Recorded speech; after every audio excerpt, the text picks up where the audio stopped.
Don't ever put this in your bathroom or install this in your bathroom if you're thinking about selling, or for some of you who are in the remodeling phases, maybe you're thinking, I don't know if I should do these things. I'm telling you right now, I want you to all consider what's on this list, because more than likely when you go to sell your home, your buyer ain't gonna see the same value that maybe you do. Let's get into it. Number 1, do not put wallpaper in your bathrooms or any type of wall treatments. Now, do as I say, not as I do. I'm in my primary bathroom, and as you can see, I have wallpaper from floor to ceiling, and I have arches.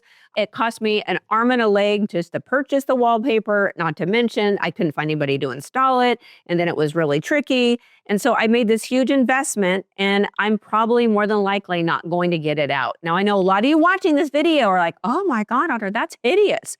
And that's the reason why you don't want to do wallpaper, is oftentimes it can be polarizing. Now, you've heard from some of my past videos that I probably want to do a repipe in my house, and I'm not going forward with it because I have to cut into my wallpaper and I'm not going to be able to match it because I no longer make that wallpaper. Okay, so there's a lot of problems with wallpaper in bathrooms. Primarily, it's the moisture. So it can peel, it can bubble, and then when you go to sell your house, it draws attention that there might be a problem when there's not. So don't do this. Now, admittedly, I love my wallpaper. I love it. It's one of my favorite rooms in the house. I know that sounds silly, but it truly is. Like, it gives me joy. And I know a lot of you have wallpaper as well. If you love it, great. But I'm telling you, just be prepared that your buyers probably won't pay a premium for it and they may hate it. Just saying. Number 2, do not install carpet in bathrooms. I don't even want to argue about it. It's kind of gross, right? So there's a lot of moisture. We do weird things in bathrooms and toilet rooms, and the carpet is just a petri dish of bacteria. It's gross. Now, I know a lot of you watching this video are older like myself, and a lot of you have carpet in those bathrooms because you don't want to slip. I mean, I get it. Sometimes there's a reason for it, but if you're making an investment and you're like, I don't know, should I put that carpet in the bathroom again? And the answer is, oh, heck no. No carpet in bathrooms. I hate it, and so do your buyers. Number 3, do not install wood flooring in your bathrooms. I'm talking the real wood, right? Whether it be engineered, whatever. Don't do it. Now, admittedly, I hate hearing myself say that because I love wood floors in the bathrooms. And I'm in the process right now of having to reinstall my wood floors upstairs. It's a whole thing. I'm going to do a video on it. And I have the option of taking those wood floors into this primary bathroom. And I so badly want to do it. But just this morning, I was cleaning my makeup brushes and the cleaner solvent knocked over and it went all over the tile floors, and I'm taking the towels. I'm like, oh my gosh, can you imagine if that was hardwood floors? And so it's not practical to have hardwood floors in high use, high moisture areas. The wood can buckle, and then after a while, the finish gets worn off, and then it becomes very porous, and then there's stains everywhere, and you're like, why did I do that? And I know that's probably what would happen if I do it, but I'm still on the fence because I think it looks beautiful. I love it when you're just using one flooring throughout the entire home. But in those bathrooms, oh, especially if you have kids, I don't know. I'm still on the fence about it. I'm really on the fence about it because it would look so beautiful. You know, I'm not going to do it. I'm just not going to do it because I'm practical. And so should you when you go to sell your home. Number 4, we are not putting marble in our bathrooms. I hate my advice. I hate my advice, but it's the right thing to do. Marble is calcium carbonate, so it reacts to acid. So when you're shampooing or conditioning your hair, even hard water can cause etching. Your cleaning products can cause etching. What's etching? It's like a break in the surface, and then the marble becomes very porous. It stains super easy, so you're on your countertops, you stick a coffee mug, you leave a stain, and it's there forever, unless you get it professionally honed, which is extremely expensive, and you have to do it like every 6 months. Don't do this. And then you spent this huge investment in your marble and your bathroom as you go to sell your home, and it's all etched out. It looks dirty. It's patinaed in a bad way. So I would highly suggest you stay away from marble. You can always get a porcelain tile that looks something similar. There's a lot of other good options, but marble ain't one of them. Number 5, no pebble tile in your shower floors. Just don't do it. Now, a lot of you are thinking, we're going to put the pebble tiles at the base of our shower so we can grasp our little toes around the pebbles and we're not going to tip over. It doesn't work that way, I promise. Like, you get in the shower and you're like, ow, ow, ow, ow, ow, ow, ow, ow, because it's uneven. And also the pebbles don't line up perfectly. So you have to put large grout lines, and those grout lines will always crack, or those missing, and that water goes in between those grout lines and gets underneath and creates water intrusion. Water intrusion, if over time, can create mold. This is an absolute no-no. Don't do pebble tile at the base of your shower or any high water use area. I do have a favor. Please subscribe to this channel. It really helps the algorithm push my content out there. I work really hard. This is Sunday morning again.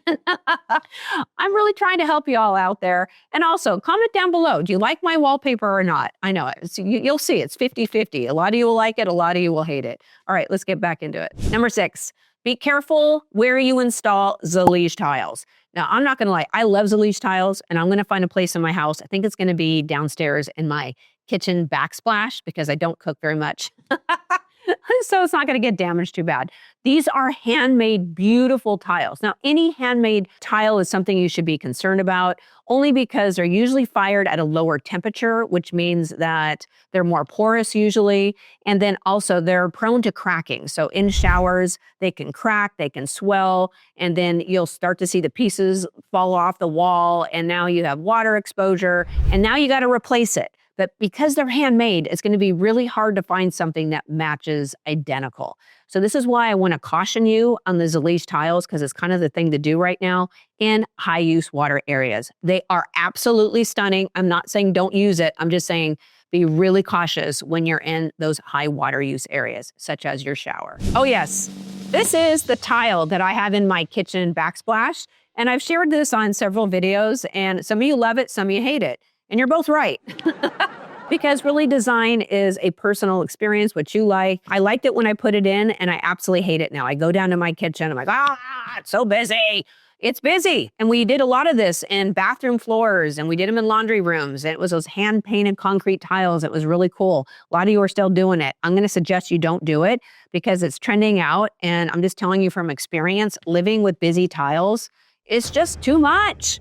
I just want calm, peaceful serenity in my living spaces, and your buyers want the same as well. Number 7, oversized bathtubs. Okay, folks, these things are trending out. They're trending out. I can't tell you how many homes that I've sold, and there's these elaborate, gigantic bathtubs that have the step-ups and the jets. It's like half the bathroom. If you are redoing your bathroom and you're thinking, should I keep that in there? No, I would say rip it out, put a freestanding tub. And I know a lot of you don't like those freestanding tubs because they're hard to clean, yada, yada, yada, and they're hard to get into. But most of the people out there aren't taking baths right now. And of course, the people that are watching my videos probably do, because you guys are all going to make comments, I take a bath every night. But I'm just telling you, in general, most of the population are not taking baths. They don't have time, or I don't know why they're not taking baths. I don't take a bath. I'm in a hurry.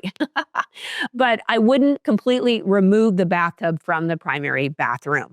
And the reason for it is I can't tell you how many times people have done that. And then, of course, the people that want that bathtub want it in there. So I would just say, keep it in there. Let's not overdo it. Let's keep things open, and let's not make the primary focus of any primary bathroom the bathtub. And since we're on the bathtub topic, let's not put a chandelier or a pendant over our bathtub. Once again, do as I say, not as I do. I think it looks absolutely stunning, but it won't pass a home inspection. So you're in the bathtub, an earthquake or whatever, you get up, you grab, the light, and you're gonna get electrocuted. So that's the reason why it's a code-related issue.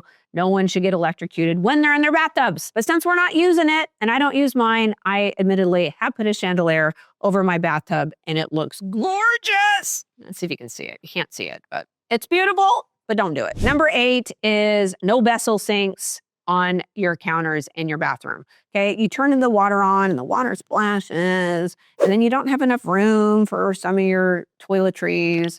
It's just, don't do it, okay? It's not practical. It's hard to clean. Instead, I would recommend investing in an undermounted sink. Don't get the ones that mount on tops. Undermount creates a lot of room. It's very sleek, doesn't make a statement. I know those vessel sinks are really pretty, but don't do it. Number 9, we need to have shower doors on our shower enclosure. So as you see, I have mine on. I don't get this trend where you just don't have any shower door. Like, I don't know, I like the steam. I want to close the door. I want to be warm. And then I don't want the water bouncing off my body outside and creating more damage, water damage that is. So I would suggest you put your shower door on your shower enclosure. I don't like this trend. And then not even that. I want you to know when I'm showing buyers homes and there's no shower door on the primary bathroom shower, or any shower for that matter, the buyers are always like, are they missing? Did they forget? Or did they stop their construction? Like, I don't get it. And your buyers aren't either. Number 10 is glass block walls. Now, it was really popular about 20 years ago. Whenever I see a glass block wall in a primary bathroom or even in a home, I always think it's kind of dated, right? But it is starting to come back. But I'm just telling you, I went to go preview a brand new remodeled home and they had these glass block walls in their primary bathroom. And I'm like, I don't know, didn't we already do that? I don't know. I just don't love it. But, I could be wrong, but I'm open. But if you're doing a brand new home, I wouldn't install things that are already dated. Let's talk about that also, that barn doors. So some of you in your primary bathrooms like to put privacy doors. So you use a barn door, or maybe it's a toilet room. You want to put a barn door. No more barn doors. You can put pocket doors. You can do these frosted glass sliding doors that are really beautiful. But let's stay away from barn door style stuff in our bathrooms or anywhere in our house for that matter. Now the bonus one. What type of metal or what color finish should I use on my faucet fixtures or my shower fixtures? Now, in my house, I've used brushed nickel or stainless steel. I think it's timeless. It's kind of boring, but it's timeless. I've been in this house for 9 years, and all my faucet fixtures are still, we'll just say in style. They don't offend, super easy, low maintenance, doesn't have fingerprints. I would highly recommend you go that direction. But as you can see, even in this video, like I mix my metals. So this door handle is a matte black. I don't have brass or copper faucet fixtures or any hardware in my home, although I think it's an absolutely gorgeous material. But if you're buying it right, it's very cost prohibitive for a lot of us. So what I've seen a lot of you do is you buy the wannabe stuff, so the knockoffs, and then in 2 years it looks like poo-poo, and you're like, oh, I gotta replace it now. So be careful with that. I'm gonna recommend that you go with kind of a middle of the line manufacturer. So I've used Moen and Delta, had some really good experience with that, and then go simple. If you have the budget for it, good for you, but just be cautious with going, something that's a knockoff or a wannabe. Now, also, when you're in your primary bathroom, I want all your metals to pretty much match. You shouldn't have 4 or 5 different metals throughout your primary bathroom. So I have stainless steel appliances in my primary bathroom. You can see my shower's white, my countertops, the sink's white. So the metals just kind of blend in. And then you'll see my doors. I actually went with a matte door handle only because we already know what the showstopper is in my primary bathroom, which is the wallpaper. So if this were a brass or, a copper or even a stainless steel handle, you would really notice it. And we don't want to draw attention. So the jewelry in your house shouldn't be the showstopper. Well, maybe if that's the only thing. It shouldn't be competing with the other elements in that room or the decor. Okay, that's it for me today. Please subscribe to this channel and comment down below anything else I forgot or any other topics you want me to discuss. Thank you so much for watching, and I will see you in next week's video. Have a wonderful week.